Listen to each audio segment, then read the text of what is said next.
नमस्कार। आज की इस खास रिपोर्ट में हम बात कर रहे हैं भारत में लॉन्च हुए एक नए टैक्सी ऐप की, जिसे लेकर देश भर में चर्चा तेज है। इस नए प्लेटफॉर्म को मौजूदा टैक्सी सेवाओं का विकल्प बताया जा रहा है और दावा किया जा रहा है कि यह ऐप ड्राइवरों और यात्रियों दोनों के लिए एक नया अनुभव लेकर आएगा। बीते कुछ वर्षों में भारत की टैक्सी इंडस्ट्री में बड़ा बदलाव देखा गया है।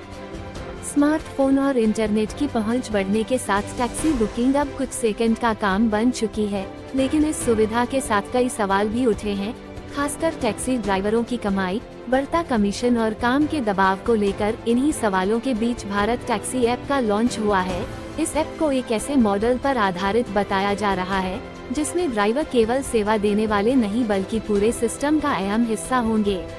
दावा है कि इस प्लेटफॉर्म पर ड्राइवरों की भागीदारी ज्यादा होगी और फैसले पूरी तरह एक कंपनी के हाथ में नहीं होंगे। रिपोर्ट्स के मुताबिक इस नए टैक्सी ऐप का फोकस कम कमीशन और पारदर्शी किराया प्रणाली पर है। मौजूदा प्लेटफॉर्म्स पर ड्राइवरों को अपनी कमाई का एक बड़ा हिस्सा कमीशन के रूप में देना पड़ता है, जिससे उनकी वास्तविक आय पर असर पड़ता है। ऐसे में यह नया मॉडल ड्राइवरों के लिए राहत बन सकता है। भारत में लाखों लोग टैक्सी ड्राइविंग को अपनी आजीविका का मुख्य साधन मानते हैं, लेकिन बढ़ती ईंधन कीमतें, लंबी ड्यूटी और अनिश्चित आमदनी कई ड्राइवरों के लिए चिंता का कारण बनी हुई है। ऐसे समय में किसी नए प्लेटफॉर्म का आना उम्मीद की किरण के रूप में देखा जा रहा है। इस ऐप से जुड़े लोग ये भी कह रहे हैं कि इसका संचालन स्थानीय स्तर पर किया जाएगा, यानी शहरों और राज्यों के हिसाब से व्यवस्थाएं तय की जाएंगी। इससे न केवल स्थानीय जरूरतों को समझा जा सकेगा, बल्कि ड्राइवरों और यात्रियों के बीच बेहतर तालमेल भी बनेगा। यात्रियों के लिहाज से भी इस ऐप को फायदेमंद बताया जा रहा है।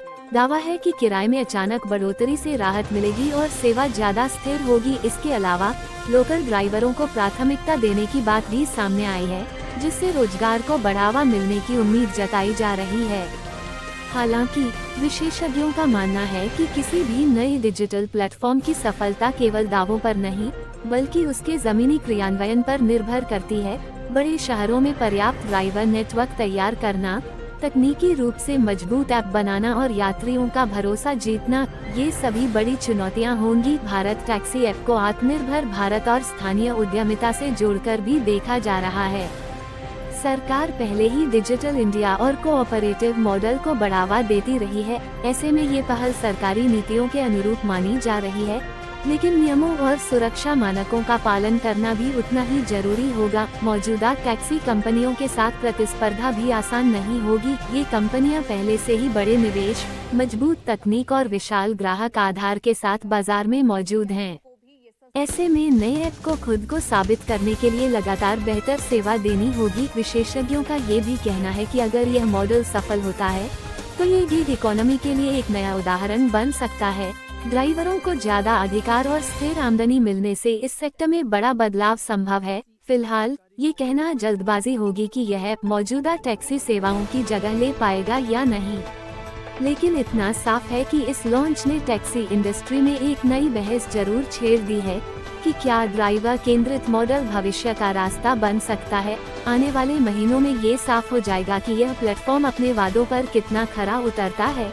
ड्राइवरों की प्रतिक्रिया, यात्रियों का अनुभव और तकनीकी मजबूती, ये सभी तय करेंगे कि यह पहल कितनी सफल होती है। तो ये थी भारत में लॉन्च हुए नए टैक्सी ऐप पर हमारी खास रिपोर्ट। आप इस बदलाव को कैसे देखते हैं? क्या यह मॉडल सच में टैक्सी इंडस्ट्री की दिशा बदल सकता है?